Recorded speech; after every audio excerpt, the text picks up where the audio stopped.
Muito bem, gente. É o seguinte, agora, só apresentando como vai funcionar esse momento. Vamos fazer aqui algumas exposições, né, sobre, na verdade, um único assunto, mas que eles têm, dizer assim, rumos diferentes, mas é em torno do mesmo assunto. Esse momento agora nós chamamos, é um painel onde nós chamamos de as etapas do drama da vida humana, tá? Isso aqui que nós vamos falar agora, ele é muito importante para depois a segunda parte que nós vamos fazer à tarde.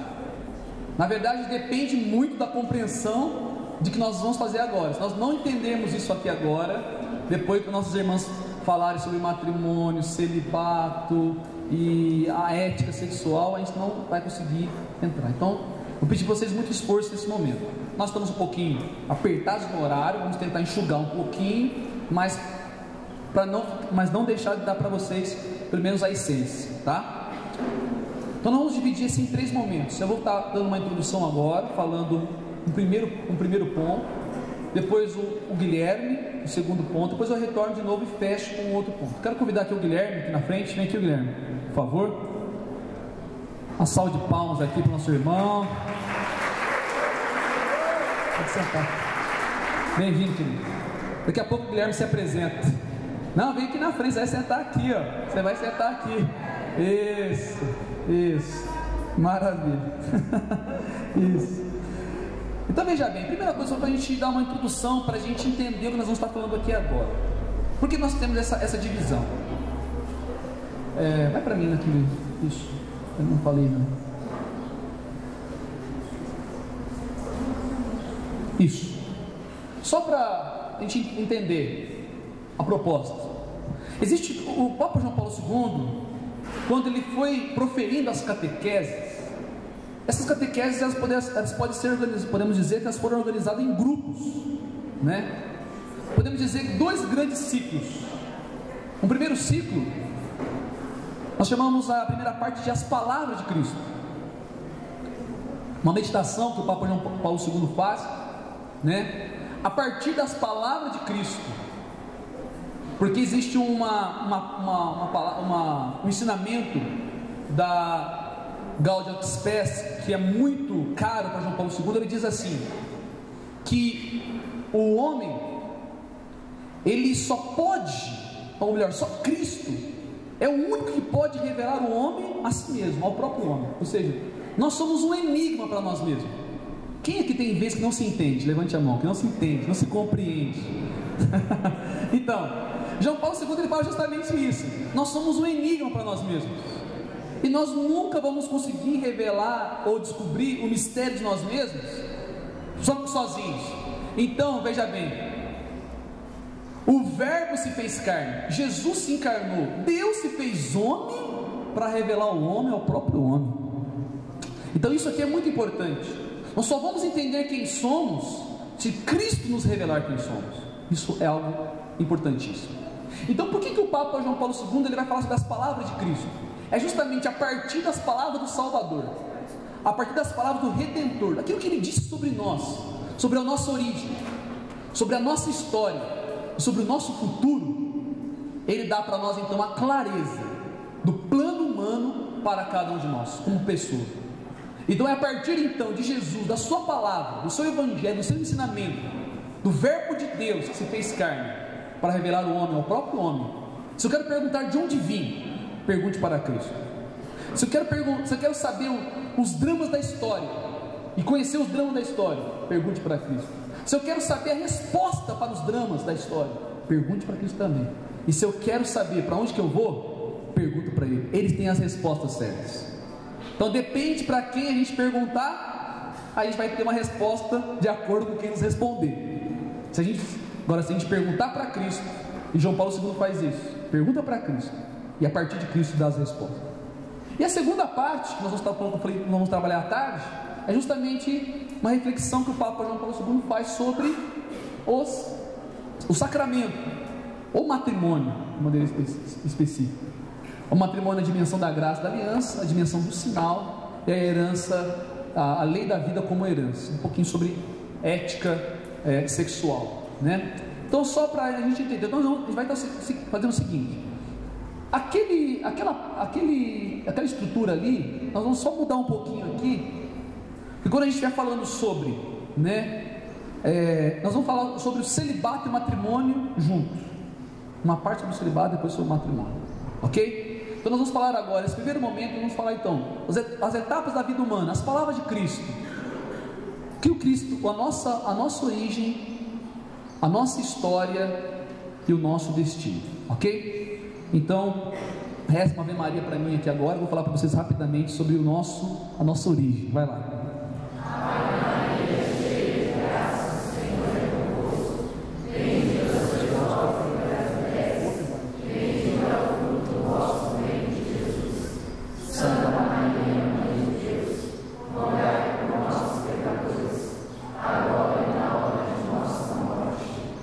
Rogai por nós, Santa Mãe de Deus.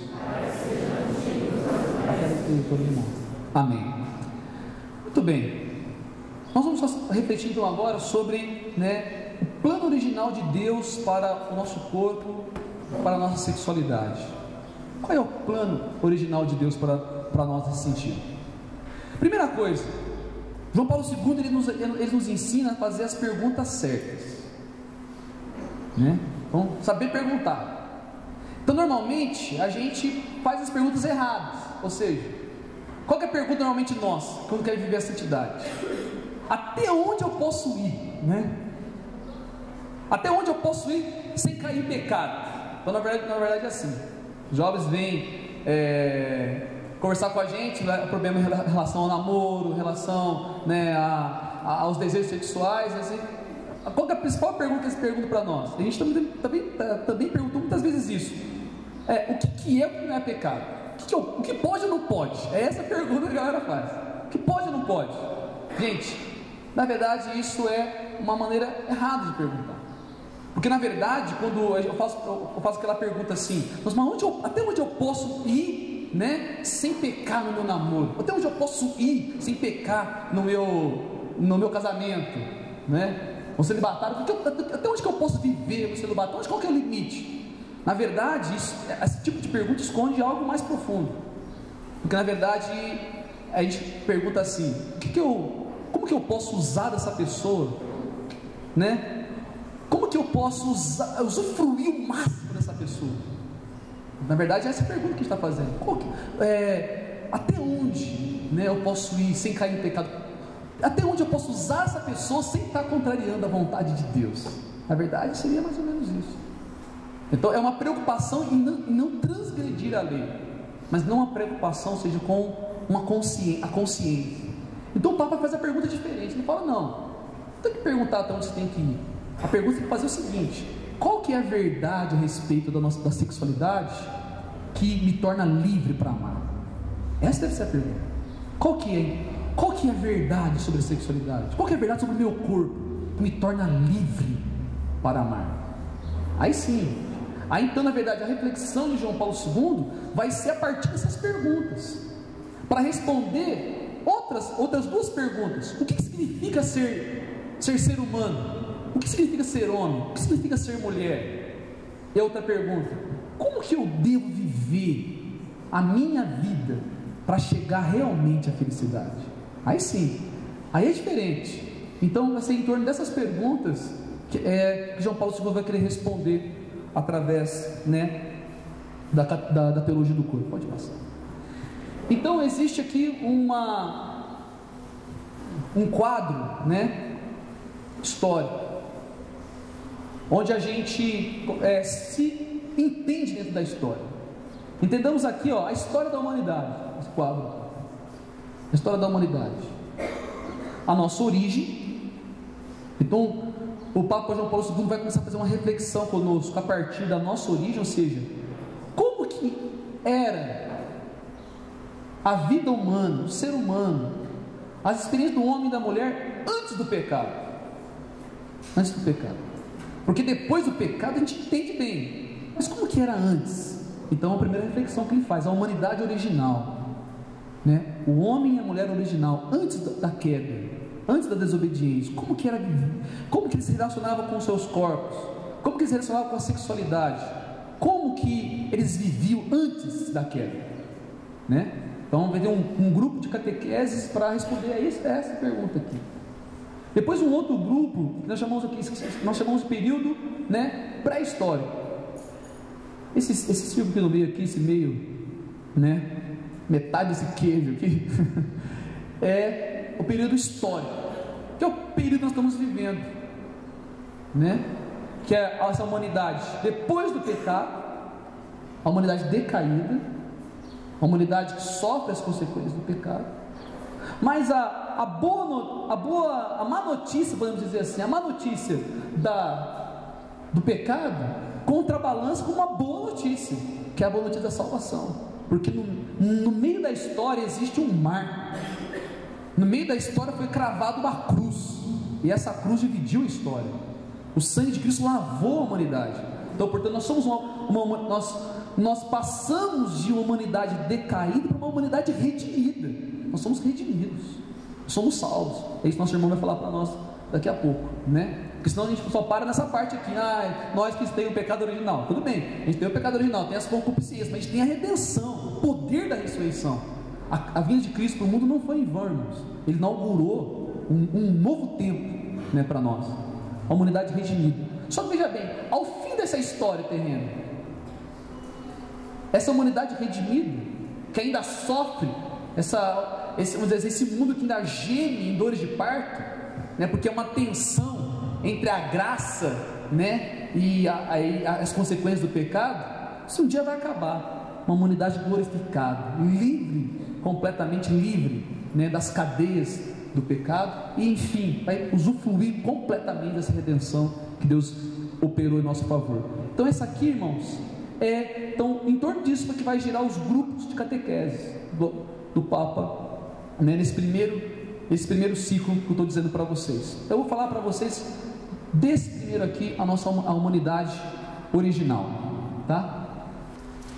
Qual então, a pergunta que nós temos que fazer então, qual que era a experiência humana do homem e da mulher original antes do pecado? Como que eles se relacionavam com seus próprios corpos? Como se relacionavam, né, um com o outro antes do pecado? Convido você a abrir sua Bíblia comigo, em Mateus capítulo 19, versículo 3. Mateus 19, versículo 3, onde, quando a gente quer respostas, a gente tem que perguntar para quem? Perguntar para quem? Para Cristo. Perguntar para Cristo, tá? Então vamos lá. Então, diz aí, capítulo 19, versículo 3 ao 9. É um debate em torno do matrimônio. Vamos ver como que rolou esse debate aqui. Os fariseus vieram perguntar-lhe, né, ou seja, a Jesus, para pô-lo à prova: é permitido a um homem rejeitar a sua mulher por um motivo qualquer? Respondeu-lhe Jesus: não lestes o que o Criador no começo fez o homem e a mulher, e disse: por isso o homem deixará seu pai e sua mãe e se unirá à sua mulher, e os dois formarão uma só carne? Assim já não são dois, mas uma só carne. Portanto, não separe o homem o que Deus uniu. Primeiro ponto. Estão perguntando aqui justamente sobre a questão do adultério, da separação, né? É permitido o homem separado de uma mulher? E pergunta para eles fazem a pergunta para a pessoa certa, gente. Fizeram a pergunta para a pessoa certa. O que Jesus responde? Sim. Olha só, vocês não leram que no começo, no princípio, o Criador disse: por isso o homem deixará sua mulher, sua casa, se unirá à sua mulher, e os dois se formarão uma só carne? Eles não são mais dois, eles são uma só carne. Então não separa o que Deus uniu. Já deu? Aí, gente, Jesus já tinha respondido, mas como, né, pecado humano instiga a gente, então continua a pergunta dos fariseus aí, vai lá, versículo 7. Disseram-lhe então eles: por que então Moisés ordenou dar um documento de divórcio à mulher ao rejeitá-la? Veja bem, porque na lei, no Antigo Testamento, no Pentateuco, existe o que? Lá no livro de Deuteronômio, uma permissão que Moisés dá aos filhos de Israel para eles se divorciarem. O negócio está apertando lá, está difícil. Não, dispensa a mulher, dá carta de divórcio. Você já viu uma permissão na lei? Gente, para o judeu, a lei é lei. Se está na lei, está liberado, né? Veja, mas está na escritura. Vamos lá, olha o que Jesus responde. Como é que Jesus vai sair dessa aí, né? Versículo 8: Jesus respondeu-lhes: é por causa da dureza de vosso coração que Moisés havia tolerado o repúdio das mulheres, mas no começo não foi assim. Então, duas vezes Jesus se refere ao começo, Jesus se refere ao princípio, Jesus se refere onde tudo começou. Então, Papa, quer pegar na nossa mão agora? Pega na mão do teu irmão aí agora, isso, e fala assim para ele assim, ó, vamos lá para o começo agora então, vamos lá com Jesus, onde tudo começou. Pode passar, isso, maravilha, vamos lá. No começo não era assim. E como era então, meu Deus do céu? Se não era assim, eu não estava lá para ver. Como é que era então? Então, a partir de Cristo, o João Paulo II vai fazer uma análise sobre os primeiros capítulos do Gênesis, né? Então veja bem, o que eu já disse essa fala da Gaudete Spes, né? Jesus Cristo revela o mistério do Pai, seu amor, revela o homem totalmente a si mesmo, né? Então vamos lá então com Cristo. O Papa João Paulo nos leva até o início. A resposta de Jesus aos fariseus é uma resposta muito clara. O que Jesus está querendo dizer nessa resposta para os fariseus? Está dizendo o seguinte: essas experiências que nós temos hoje, de tensão entre homem e mulher, do confronto entre os sexos, essa tensão entre homem e mulher, como acontece hoje, isso não é o normal, isso não é o que Deus quis, esse não é o padrão é outro. O que vocês estão vivendo aqui agora, e as perguntas estão me fazendo, né, Jesus dizendo, é porque vocês conhecem a experiência humana, a vida sexual, a comunhão entre homem e mulher, depois do pecado, mas no projeto de Deus inicial não era assim. Então veja bem, se nós queremos entender qual que é o padrão, irmãos, para o ser humano, o projeto original, a gente tem que ir no início, tem que ir no começo. Mas veja bem, nós não podemos voltar ao estado de inocência, porque não somos inocentes, já fomos manchados pela culpa original. Nós não temos mais estado de inocência. O que nós temos que fazer então? Mas João Paulo II diz o seguinte: que seguindo Cristo, que seguindo as pegadas de Cristo, que acolhendo as palavras de Cristo, e nós podemos fazer a experiência da redenção, e em Cristo é possível recuperar o plano original de Deus, e Cristo nos ajuda a viver. Nós chegaremos a estado de inocência como nossos primeiros pais? Não. Mas, irmão, nós não estamos condenados também a vivermos a vida toda reféns do pecado original. Não estamos mais, porque Cristo entrou na história. Então Cristo pode nos ajudar, mesmo que não seja hoje, talvez nessa vida nós não fazemos experiência total, mas já é possível agora a gente fazer uma experiência de redenção da nossa sexualidade. É isso que João Paulo II vai nos ensinar. Pode prosseguir. Então, a análise dessas experiências, né, como era no começo, o Papa João Paulo II ele parte então explicando 3 experiências fundamentais que tinham nossos primeiros pais, que ele chama de experiências originais. Aquelas experiências originais, que resumem em 3 experiências: a solidão original, a unidade original, a comunhão original, poderia dizer também, e a nudez original, ou a inocência original, tá? E eu vou dizer uma coisa para vocês, hein? E o João Paulo II vai gastar muita tinta para falar sobre isso aqui, né? Que eu vou falar para vocês aqui em meia horinha. Gente, ele dedicou a maior parte do grupo de catequese dele é do começo. Então, vamos lá. O Espírito Santo nos dê sabedoria para falar e nós a graça de entender, a todos nós. Vamos falar primeiro sobre a solidão original. Vamos lá. Solidão original. Vamos lá no Gênesis capítulo 2. Abre comigo a Bíblia lá rapidinho. Vamos ler juntos, Gênesis capítulo 2, versículo 18. Vamos ler juntos. Não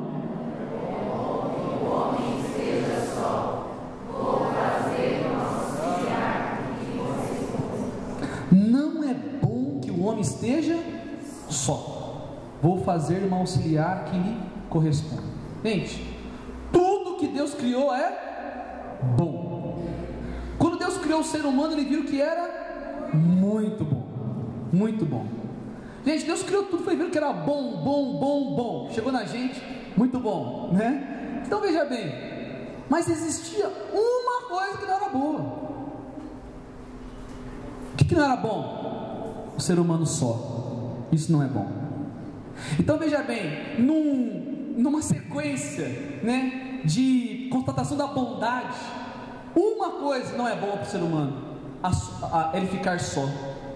Então o Papa chama essa experiência inicial, né, de Adão, vamos dizer aqui, de solidão original.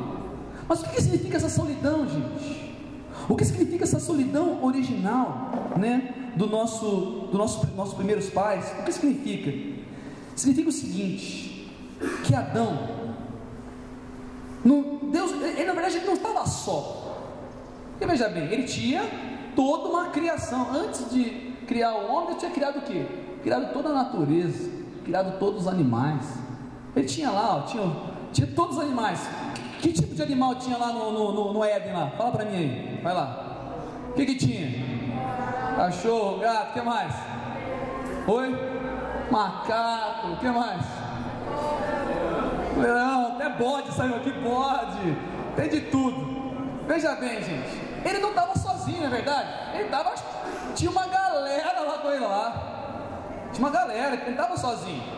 Por que ele não se relacionou, né, com a macaca, por exemplo? Fez um pacto de amor, né? Eu acho legal, o padre Paulo Ricardo fala que o Adão era mais inteligente que os cientistas modernos, né? Que ele percebeu, o cientista moderno quer colocar o macaco na mesma estatura do homem, né? Aí tem as teorias aí, tudo darwinista, uma série de coisas aí, né? Adão era mais inteligente que a gente, porque ele reconhece e fala: macaca não, ela parece, mas não é. Macaca não. Ele percebeu isso, parece, mas não dá para fazer comunhão com isso aí. E veja bem, gente, e como que ele percebeu que ele era só? Como que ele percebeu que ele era só? Ele olhou em tudo ao seu redor, olhou para ele, viu que ele era diferente dos outros, e aí ele disse: eu estou só como ser humano. Tem muitos animais aqui, mas como ser humano eu estou só, porque eles são diferentes de mim, eu sou diferente deles. Na verdade, irmãos, foi na experiência de solidão que Adão fez um encontro com o seu eu, que Adão fez um encontro com a sua personalidade. Ou seja, ele percebeu que ele é diferente. Então na diferença que ele percebeu, que ele se viu só, ele falou: eu sou alguém, eu não sou uma coisa, eu não sou um animal, eu sou alguém. Então nessa experiência, gente, de Adão, de solidão, ele percebe quem ele é, ele se encontra consigo mesmo. Pode passar, né?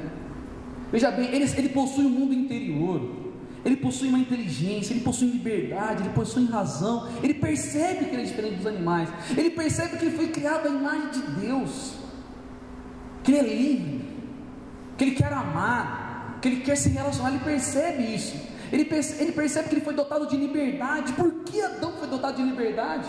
Porque somente alguém livre é capaz de amar. O amor, irmão, se não estiver na perspectiva da liberdade, não é amor, o amor é livre. Ele percebe também que na sua solidão, né, ele descobre a sua origem, a sua vocação. Peraí, eu não posso ficar sozinho, eu preciso me relacionar com alguém. Então, portanto, eu preciso ser dom para alguém, eu preciso amar alguém. Ele descobre a vocação dele, gente. É na solidão que ele descobre a vocação dele. É na solidão, né, que ele é convidado a entrar em aliança com Deus. Mas peraí, tem tudo isso aqui, mas eu não consigo me relacionar com eles, eles não respondem para mim. O único que eu vejo que pode responder comigo é Deus. Então é na solidão que Adão faz a experiência do encontro. com Deus. É na solidão que ele faz a experiência de um intercâmbio, de uma aliança de amor entre ele e Deus, porque ele pode falar com Deus, Deus pode responder para ele. Ele percebe que ele não é Deus, mas que ele foi feito à imagem de Deus, que ele é livre, que ele pode se relacionar, que ele pode amar. Então, gente, é na experiência de solidão que Adão mergulha no mistério, né? Ele pode então se encontrar com Deus, e ele pode experimentar esse amor. Mas experimentando esse amor de Deus para com ele percebe então que não tem como guardar para si, ele tem que partilhar, ele tem que compartilhar esse amor. Gente, Santo Agostinho diz: Senhor, fizeste-nos para vós, e o nosso coração estará sempre inquieto, enquanto não repousar em vós.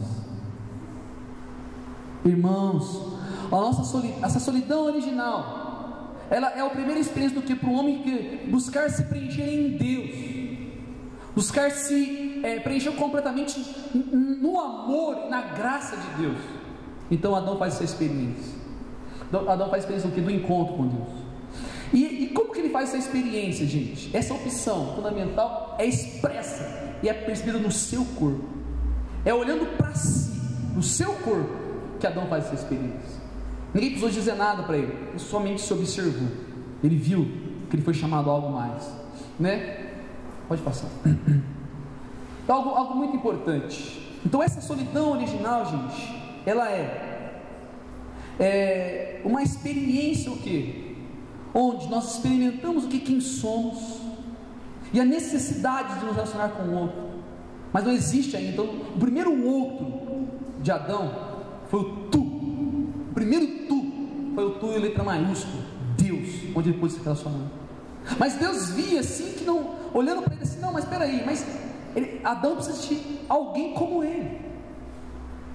Então aquela solidão inicial de preencher-se em Deus foi completamente sanada, preenchida, mas faltava algo, uma outra dimensão. Adão precisava se relacionar com alguém igual a ele na sua humanidade. Por isso, então, versículo 2, capítulo 2 de Gênesis, versículo 3, né? Deus, no capítulo 2, Deus vai falar, então Deus vai ver que o homem estava se sentindo só. O que Deus falou? Não é bom que o homem esteja só, eu vou achar uma ajuda que esteja adequada.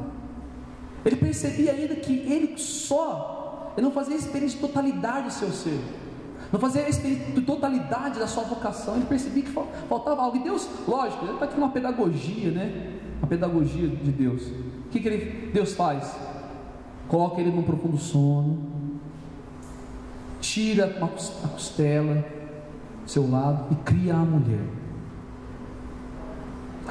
Quando Adão acorda do sono, né, tudo seria uma metáfora, um simbolismo que eu não teria tempo suficiente para descrever aqui, mas vamos ficar que é essencial. Quando ele levanta e quando ele vê Eva, vê a mulher, foi a primeira vez que um homem abriu a boca na Bíblia. Primeira vez. Maravilha, hein? Foi a primeira vez que Adão falou na Escritura. E o que ele falou, gente? Ossos dos meus ossos, carne da minha carne. Tipo assim, enfim, agora sim, né? Ele fala assim, agora encontrei alguém que veja bem, ossos dos meus ossos, carne da minha carne. Agora sim, agora alguém que eu posso falar tete a tete, né? De alguém para alguém. Ou seja, Deus é maravilhoso, mas assim, essa aqui sim é osso dos meus ossos, carne da minha carne. Gente, é uma admiração que Adão fala. Primeira vez que o homem abre a boca na Bíblia é para dar um brado de fascínio. Primeira vez que o homem abre a boca na Bíblia é para dar um grito, né, de admiração, né? Então as mulheres são esse socorro de Deus para nós, né? E Adão fala, agora sim, faz ter reverência, ossos dos meus ossos, carne da minha carne. Mas veja bem, antes da gente continuar nesse raciocínio aqui, voltemos aí um pouquinho sobre a solidão original.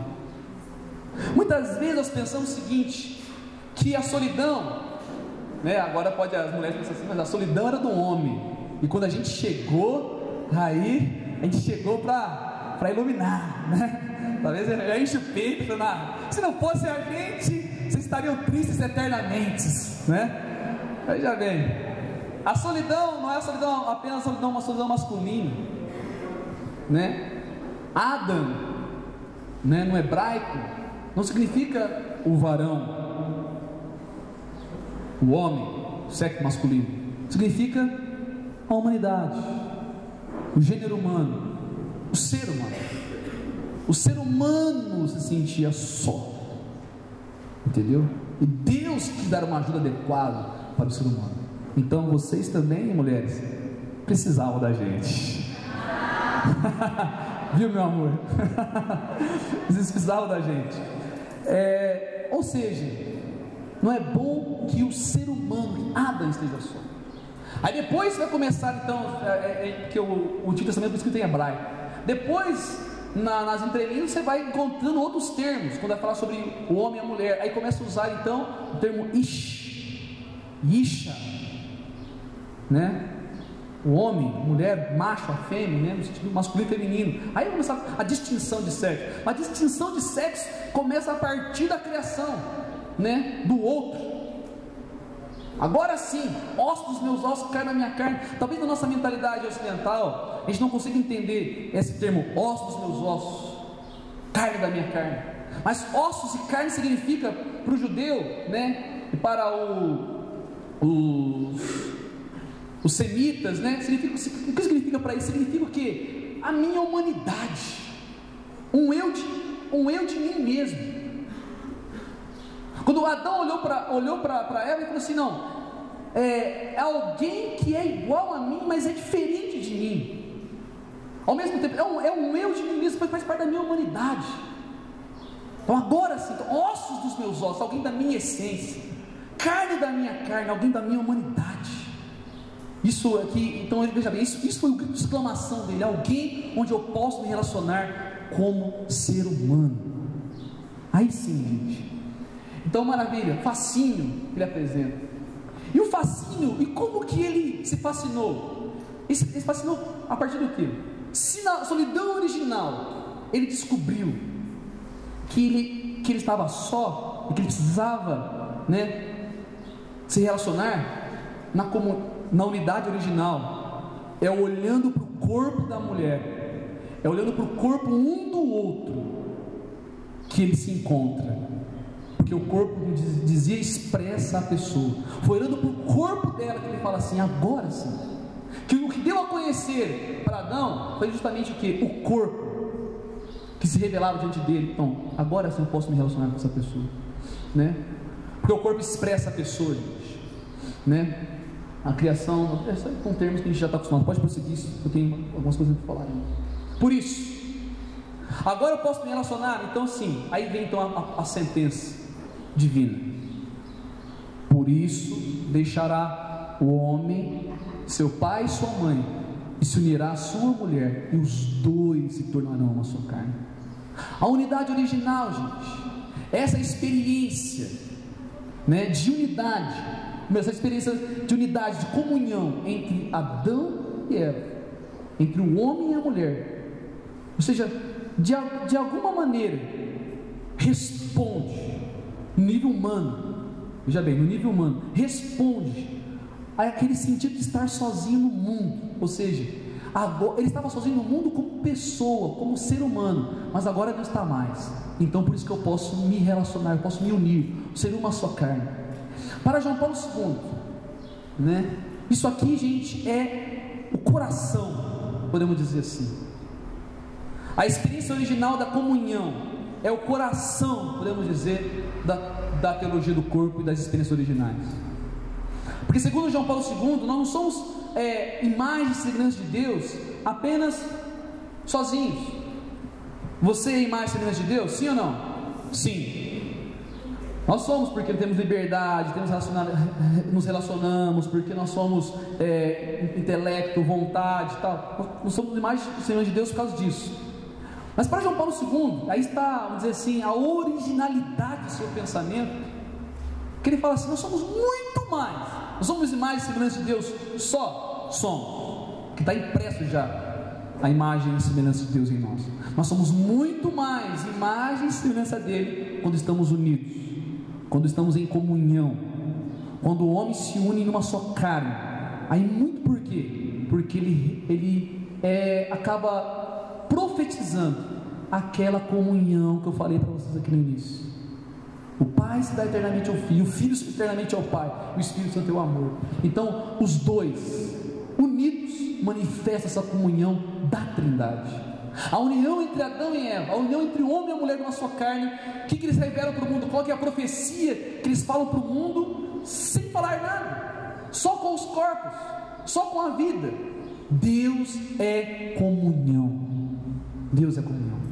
É esse o grito, irmãos, que nós damos nossos corpos colocam em comunhão o homem e a mulher. Deus é comunhão.